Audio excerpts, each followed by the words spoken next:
tendereza Allah subhanahu wa ta'ala nanyini matendo agabuli nsambo nga malungi merere atenga mayidufu nkakasaalisa kukakasa yena nga kisinzira irala kuntobo y'omwoyo gwange nakyatuza n'olulimi lwange nti gazira kisaana kusinzibwa mubiriwo illa Allah la maabuda bihaqqin siwa Allah ezirasinzibwa basinzibwa mu mazima tulaka Allah subhanahu wa ta'ala ebisinzibwa mu nsi bingi abantu besinza amasanamu abantu besinza amasabo abantu besinza emizimu abantu balina ebigali mu biibo abantu balina ebigali mu bitanda byaibwe walakin al-maabuda bihaqqin huwa Allah subhanahu wa ta'ala wazira bila mbigakanya bila tubigakanya kwa asinzibwa mu butuufu ali mulala yinga subhanahu wa ta'ala nakakasa nabi Muhammad sallallahu alaihi wasallam mwidu wa Allah yulala yinga subhanahu wa ta'ala yamutusindikira nabi sallallahu alaihi wasallam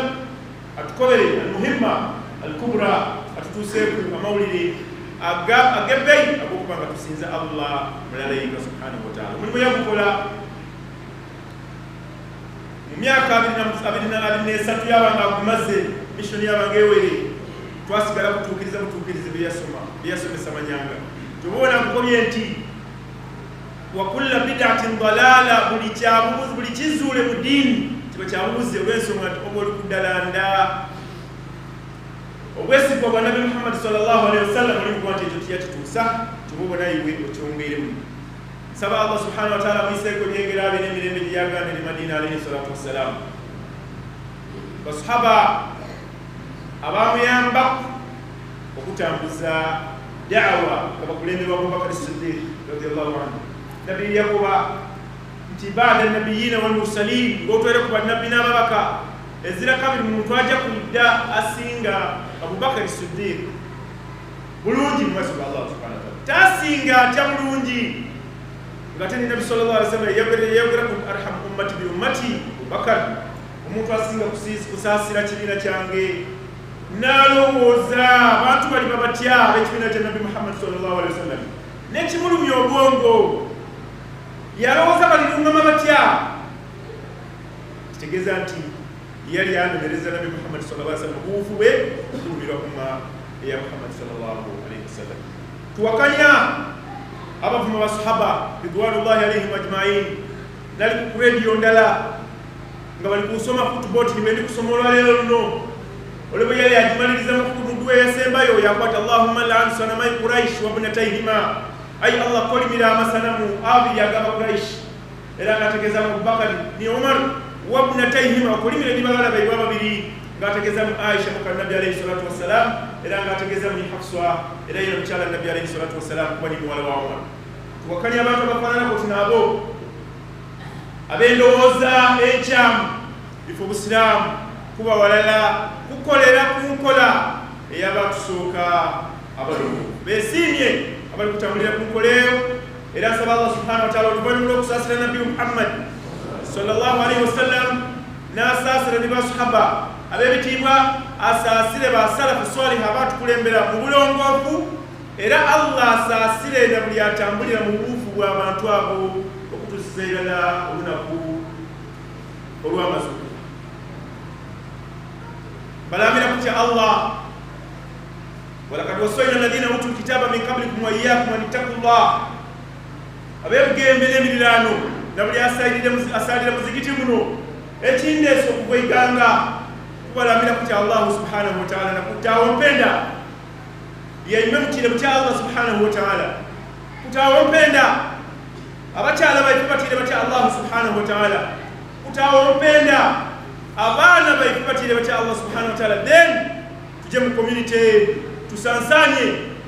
kolera mu campaign Allah alimulala yeka subhanahu wa ta'ala some cheka ya Allah eriya gani mu surah Hujurat Allah ngalito wat innamal mu'minuna ikhwatun aboluganda Allah alitutegeza mu itekeri yakwat abayikiriza bona atekugwa baluganda Allahu akbar kigabo kiziteki aya akatone ino mukudachiko butono tutwale ebitunga bisatu ku point eyo. Point esooka nti Allah subhanahu wa ta'ala yayenda ummeno ya Muhammad sallallahu alayhi wa sallam an ja'alahum kullahum ikhwa. Yatufula twena ba umma Muhammad sallallahu alayhi wa sallam yatufula nga tutego kuba aboluganda abaye situkobwire mu matugo eko yange olwalero luno evumire mu matugo kunu ibadallahi ikhwana nenda malobozi gani kogololero gawumire mu matugo all the time. Seka yatukoba kunu ibadallahi ikhwana tubabaidi ba Allah aboluganda olwensonga Allah ne yasimira ummeno ya Muhammad sallallahu alayhi wa sallam era yatukoba innamal mu'minuna ikhwa abayikiriza bona tutekukuba aboluganda. Nsaba eko evumire nga mumatugo bulido iwe bakyalabo abaanabo eko yange eno yendirinayo okuvuyiga ekindese kunu ibadallahi ikhwana mube abayidu ba Allah aboluganda abagemagana. Allah subhanahu wa ta'ala akubati law allafta ma fil ardi jami'an ma allafta bayna qulubihim walakin Allah allafa bainahum. Senga Nabi Muhammad sallallahu alayhi wa sallam wagezako okwenda okugaita emitima gy'abantu ngaye method procedure yokozeisa mechanism yokozeisa yakuba ngowayireyo buli kiri ku nsi kuno okiyeyo fi sabili dhalik nti Allah nti ndikuwayo ebintu ebiri ku nsi byona aye nga nenda bana ababiri bagemagana ma annafta baina qulubihim tuwali kisobwere olwensonga nti kivawa Allah subhanahu osobola okuba n'omuntu ng'olikwenda amatira ensonga waayo ebiseera byona n'ebirowoozo omutima gwasibira lwakitali kumanna kyendi kumukoba yako wimali yaduku mina najatu watadunani ila nari kusando yalilira kuna maziga mu'minu ali firaun ngaliko abantu bebana muikirize ayi ngati bali kuikiriza kati osobola kuwaye bikunsi ayi ngatosoboyire byona abantu bano bagemagani era buli omu bwamuba ebyobugayiga byayenze ayi nga Allah tayenze bagemagani takibagemagani Allah ifabaikiriza yatifirirawo kasita mutawo okolagana ojja kuba baluganda balemera. Abatusooka abalongoofu nga ni point yange eyokubiri, abatusooka abalongoofu bategeera ensonga eyo, bategeera oluganda oluganda olw'obusiraamu Allah subhanahu wa ta'ala lwe yatuteerawo bo baalutegeera. Sahaba mulala bajja mu lutalo batuuka mu lutalo ng'oyenda okumanya nga bategeera oluganda lw'obusiraamu batuuka mu lutalo eno tayari mukubo nga balwaine bakoye balikusansana ekigambo la ilaha illallah Muhammadu rasulullah kikutuke kuniwe kuba fi sabili dhalika baayo binene nakurosinga ku Red Sea okuvesa waki Port Sudan okuja Ejidda nali nija Saudi Arabia kukola interviews University ya Madina nako samei kwa by then I was in Sudan International University of Africa na kusoma degree ya somo. Emeri ya kurosingira wesawa 18 okuvesa waki okujja kutidda mtu sakiseera nebuuza basahaba ridwanullahi alayhim ajma'in bakozesa method ki bakozesa transport means ki okuva ku Asia okuida ku Africa mu Ethiopia kusansanya obusiramu n'okwewugama abantu balo kubatumya abali bali batumya mu busiramu bakozesa transport means ki ngekaba kaato kano tindika amala kubanga kibanga ifemeri yamala mu esawa 15 kusawa 18 bo akaato kana katunage kasi amala kubanga yena au kafta ahadahu sengo mukuba wakama kumulala ngabali kulyato wala novuga eryato ngolina ka submarine yo kali wabaga no wakuba ya Jafar kiya kiri kutwala kwa Afrika mada kana kwa oloza ansa kiyali kwa inahu ekiri kuntwala ku Afrika Uislamu kimaiso tubanko bya abasoka balongo bategeera oluganda olw'Uislamu fotopapuha balutamukola ijja kuleta example ibiri ekonje yo kubinjikweku bategeera oluganda luno nti lwa amaani era n'olubasomosa batwaliwa Allahu subhanahu wa ta'ala omukubo afune n'otanga bali kutaka yafuna omukuba relative sibe yamuletera amaadi ag'okunywa bwamuletera amaadi yajja okulinga next to him nga waliwo kabiri ali omubi ennyo kusinga ye nga ye kabiri eno temukubye wala yakuba tutwalira muganda wange oli ono yena mubamutuka kuyabula ali next to him nga ye ali mubi nnyo yena yakuba tutwalira munange oli oba oliawo naali omubi ennyo yajja okutuka kwole wahuwa yatanaffasu anfasahu al-akhira ng'ali kuyisa omuwuka gw'enkomerero asembayo yakuba ati ye bakobye okujja unagobererwa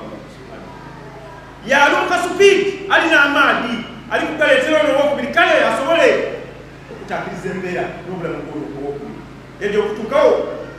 wahuwa yatanaffas anfasahu al-akhira nga ye nali kuyisa ogw'enkomerero ya rabi nkole ntya kale kandireyo ewa relative wange yajja okumutuukako nga ye nali kuyisa gwa nkomerero Allahu akbar maadi wajalna min almai kulla shay'in hayy Allah yatam maadi nga n'obulamu sahaba alikuloba obulamu babuwe mwine n'olalumya obulamu babuwe mwine bona bayagala ni Allah nga buli omu yukthiru akhahu ala nafsi buli omu nga alikubona nga mwine eyagayo luganda luba lugiire wala kigambo maadi n'anonta tikyamuzaano yakulumaku yanumaku tosobola kukooti wakiri okuba ti kanteewo enkambi isatu aye ntafiire memale batwalire munambi obakiroba bensonga innama minnafi obategeera oluganda olusiraamu omukubo bwe basenguka bamuhajirine ne bayida Makka ne bayida Madina Nabi sallallahu alayhi wa sallam awwal ma bada bihi bana masjidahu sharif n'omulimu gwe yasooka okukola ku ngabo mumwazima omuzikiti guno yaguzimba tumusabira Allah subhanahu wa ta'ala mu embeera yali obanga ali mulamu Allah amwongere obulungi amugabirire riziki nga tayidini yenva ng'aba yaggololerwa Allah musonyiye era amusaasira asinzire tuli kusaalira mu lwalimu nabbi n'omulimu gwe yasooka okukola Madina omulimu ogwokubiri akha baina almuminin walmuslimin yafuula aboluganda nga bayikiriza nti oli muganda wa mwini waire yovire Makka ono muganda waire avire Madina owe Madina yalina abakazi basatu yalina abakazi abasatu yatwala ku mwini eka yakuba ndina abakazi basatu iwe nabbi akufiire wa luganda lwange era oli muganda wange nendolondeku omukazi mulala mukuwe tebabawo inshallah ekyamaani oba kyakasoboka ndikuleeta ebintu bino nga ndikwenda mututolemu ekyokwega ekyamaadi kyakasoboka oba amaadi banywe kangumire enonta wulira n'ekyokubiri kyendeezi mukazi yowagala n'ejambi akobye kuwulya bwakigambo yamwogera owagala yakoba ki wawagala jambi yakuyitaka kuibaale alikoba ki olwensonga nti alikujja kutempalinga with something which is vital in your life twekiriza abooluganda batusooka salafu swale omukubo yaga ni mwine yatuka okuma omukyala we wensonga ntibategera oluganda pointi yange eyokusatu nga nesembayo mukutuba esooka Allah subhanahu wa ta'ala alina ebintu byeyatuwa nokunsi ng'ali kusindika signals and indicators tulenga twegaita musignals ezo byesindika Allah subhanahu wa ta'ala kunsi yeero neobubonero bwetubonera kwirala Allah subhanahu wa ta'ala yatuterawo ife abayikiriza abasiraamu kibla nga tuteeka okulingirira mu kibla yonayona nga lingiramo bw'obe South Africa abe South Africa balinga eno olw'ensonga nti kibla ebe ebali Itale bw'oba America obugwabanduba kibla ebali eno balinga eno aba South Africa twena aba America balinga wano bw'oba mu Far East and the extreme east there Japan, Indonesia, Malaysia, Australia bo balinga eno bati nga bo bona kamere twena tulingirira ki tulingirira aba ya Allah subhanahu wa ta'ala abe South Africa balingeno, abe Russia, Mongolia n'emiriraano Scandinavian countries dilingeno, America and whatever balinga wano, aba Japan n'emiriraano bona balingeno. Kiwe ndatokebla tuteko kubakirala Allah yadisinga indicator tutegere abayigiriza tuteko kubakirala. Eri mukwano gwange ti Musiramu. Obusiramu ezira kitulobera kuba na mikwano nga ti Musiramu munkotinge bulungi. Abantu olwokuba olina ekirevuwaku za sunna namu sunna nungi. Era ofuna mu empeera niwo olamba era ofuna empeera. Ati sala yatafuna. Ati hadithi bwe bantu fasalaku Allah ajamubonereza. Ekirevu kirungi n'okukirekaku. Aye tikitegeeza nti niwo mulungi asingayo era abasigaire bali wansiwo. Asalaku ekirevu ayinza okuba nga akusinga mu maaso ga Allah subhanahu wa ta'ala. Newangu bali ekiragira kukisalaku kuba sunna. Nibo olamba iyo ofuna empeera eyo. Bavubuka mulekeko emirevu. Bazeyi banangereka oba bakoba ati watandika okukola mu kyuma kya bando no mata. Olese sabuni mu nviiri no mata. Ndikwenda mpeera wa Allah subhanahu. Ndini mukwano gwange ti Musiramu. Yeye alikumbuka ku bodaboda n'atuwa nti ffe tulingirira mu kibula nga tusaale n'omulingirira yakwata yako tuzirayo tulinga eko tuli free. Twendayo freedom, okulistaayo muri that freedom of worship. Wene ndaga enjirinza banjirinza mu kamyonyo banjirinza mu luguudo banjirinza asolonga zindi tusabira munakuba namukoti nga toke. Ekyokubiri ifa tulina wahdatu salam, tulina ekiramusonga kirala. Nabuuza omukulistaayo wene kwanza mumulamusa mutya yakwata oseka toyidira nowonawona nakuba nti tidi yakwata mukama waffe Yesu yebazibwe n'ekiramuzo kyaife musulero namukuba nti namukizaako omukolo mmoja yaseka buseka yasimbula boda yasamba yako ki bazira kiramuso. Abasiraamu Allah akuterawo ekiramuso nga kirala assalamu alaikum wa rahmatullahi wa barakatuh. N'omuchina kyawulira n'omurasha kyawulira.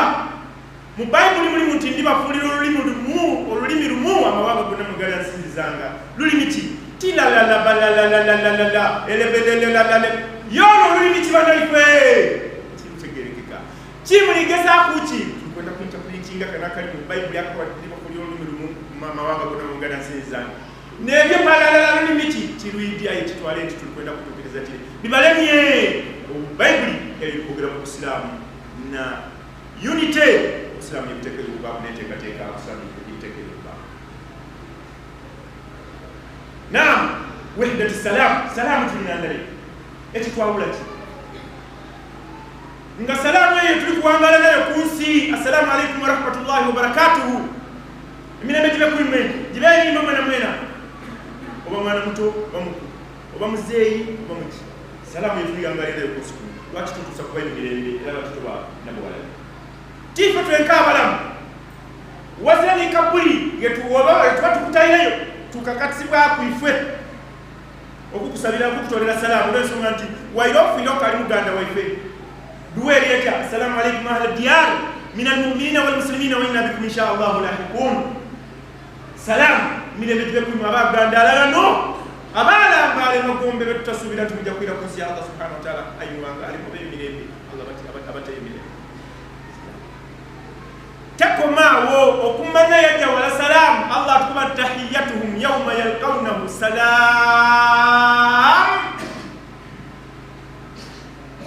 Olunaku natujja okwagala ni Allah subhanahu wa ta'ala.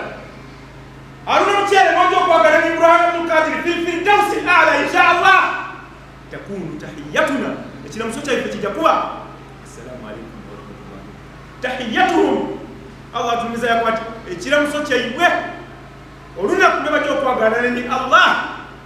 salamu mirembe. Mirembe kulikayo mu duniya mayengo nga gabaire mangi mu duniya. Salamu mirembe mirembe mirembe. Allah ebibera byonna abitaawo kwenda abasiraamu tuba Luganda kyensembyayo nakyo Allah biyataawo ng'ayenda tube ba Luganda ni wahdatu tawajjuh twena twolekera wa Allah subhanahu wa ta'ala. Buli ali kyali kukola ayolekera wani wa Allah subhanahu wa ta'ala. Ibada tujikola kwa Allah subhanahu wa ta'ala. Nia tujikola kwa Allah subhanahu wa ta'ala. Alikuwayo sadaka alikuwa tubalina n'omusaada egangere nga timusiramu aye nga buli lwakutaano era kugino ndowooza yafa nga buli lwakutaano aidawa aida ku masjid aye nga buli lwomubuuza John ki ekabali batya abalungi embeera ereeta embeera mbi ayebyeyo niwojaga zirasobola kugwa ndikuidaga niye mwe baganda bange yena ngaatota baganda bange abasiraamu nga wali tiri musiraamu aye mwe mwidinga ni muganda wenyu mubuntu insaniya humanity mumpe ku kasente era nga bamusolokeza akasente kamitwalo ng'ebiri bamuwa omugabo gwe yajeeka yali akwemu ekinamba program ni budget ati budget ingira wakaka bwana ira ku basiraamu mubaire ki abaye Allah tawe tube ba Luganda ekikwawukane ni Muganda wo ki wallahi yina mtola ku salam man ant ni wani alitola ku bantu salam man ant ozito wati masuka Allah subhanahu wa ta'ala witi limeka dosa ile ngantu chati nga kufuati hayo obolo bantu olukwaye to wangu wa amani tuli ba Luganda olwensonga Allah subhanahu wa ta'ala yatutawo kunsikulu ngayenda tube ba Luganda ifa abasiraamu ate oluganda olwo tulubitamu okubanga tutuukiriza bingi muno mu muzigiti twayamba banaifa bateesobola twakola ki byona byona tubitaawo lwakwenda kutuuka wa Allah subhanahu wa ta'ala nga tuli abantu Allah basiimye aqulu qawli hadha wastaghfirullah li wa lakum wastaghfiruhu yaghfir lakum wa tubu ilayhi yaqbal tawbatakum alhamdulillahi ala ihsanihi wa shukru lahu ala tawfiqihi wa imtinani ashhadu an la ilaha illa Allah wahdahu la sharika lahu wa ta'zima li sha'ni wa ashhadu anna Muhammadan عبده ورسوله الداعي الى رضوانه اللهم صل عليه وعلى اله وصحبه واخوانه سيدنا الله سبحانه وتعالى kwaka kasanga nasinzima mubiri wo wa mazima obudulizi tubuwa kwa obudulizi nabi Muhammad sallallahu alaihi wasallam mwidi wa Allah era mwakawe Allah yamutuma mwidi okutukobera ebitufu ebyerere ebiyo omulimo yakumaliriza tititwetagayo ekintu kyona kyona kitali nabi Muhammad sallallahu alaihi wasallam atakasa Allah amuseko byengera binemirembe basahaba n'abatambulira mu kufu abantu abo bakakuna kuba mazukira kutuba yebetambulire ku luganda olw'obusiraamu nga n'obimu kubitutuukiriza ne tuba abayikiriza abatuufu kugaita luganda olwo kivubula Nabi sallallahu alaihi wasallam yaziiza okukutula osalaamu n'otalamusa mwine okumalena kwisatu wenda kukunga luganda Nabi sallallahu alaihi wasallam yakoba nti mazala akhi Jibril yusini biljari hatta dhanantu annahu sayuwarithuhu Jibril yaidanganga nkuba muna bisabulunyo omuliraano nalooza nati banankuba aye ejo okwira kwejja kunkoba nti omuliraano gona kusika mu maali aye ki kwenda bantu babanga ali mwidembe naye butya omuliraano oyo nga musiraamu kati waba musiraamu kabi kibitirira ino right side bibitirira ino kwiwe kubanga obituukiriza byona byona kwenda kuwangaala mu mpangaala enungi kuno kunsi Allah subhanahu wa ta'ala tuwemu empeera kuyunga oluganda kuba manyanga mukukola mukuba oluganda tulina okuyunga enganda daife bangi mukutwirawo enganda naddala enganda oluganda luba basiraamu yunga oluganda olwo lumerere irala waireti basiraamu okakasibwa okuba nga oyunga oluganda lwaife wainjahadaka la tushirika bi فليس لك به علم فلا تطعهما وصاحبهما في الدنيا معروفا الله يقول لك فزايلا بي تنيه وانا تي الاسلام nebo banga bakukaka okuja mu masabo otajja mu mizimu otasamira obengo sinza Allah yeka wabula sahibuhuma fi dunya ma'rufa wabula kwa baziriko okuba bisa bulungi babe nga bakumpi ino niwe musade mulala ona ekizibu kyempuku kubisa bulungi bazaire yatukanga balamba inatenga nateko bawe ekyokulya ngabanye ekano mukyala tibali okutola ku banongo bali okutola ku mama ni baba balire yatukanga nga balamba ile yacho okukonkona bameka otandikira yo mama oliyo baba aliye otandikira nino yategere oli yatuka yawuliranga nga balamba ile yalo kusoma kukonkona bwe ya reportinga statement enako ba Allah ya Allah bali mungu we bale bizeu ya Allah boboyo nanga boba ochidinga nakulo mulimo kulwa kuyunga luganda Allah wangu era nakikola kulwa twigulire wekizibu kino ekyempuku eibale libwewo eibale yaje yali sindika kukusindika yasesetuka lwe statement emuvire mu nganzi tuli meyo kulwa abaye tuyunga nganda nga wazira benefits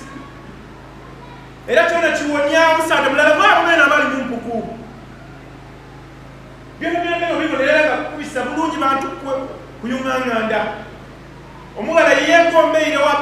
buto endala yagwa nga basenguka bavaako ono yekka ne yasigala ku yaga eggala ono bala basenguka abamunyumugala basindika muwala waibwe oyo jja yeegundi atuwe ku mmere yatuka yayandula ensonga olya mukwate emmere aye ntindukira endagaano eri mwagimenya maasenguka n'okusenguka yidukira bajja mu kisenge nti nzira kyakukola ndikwenda kutwalira bantu mmere olwatuka mu kisenge yakuba tutasimulula mpeta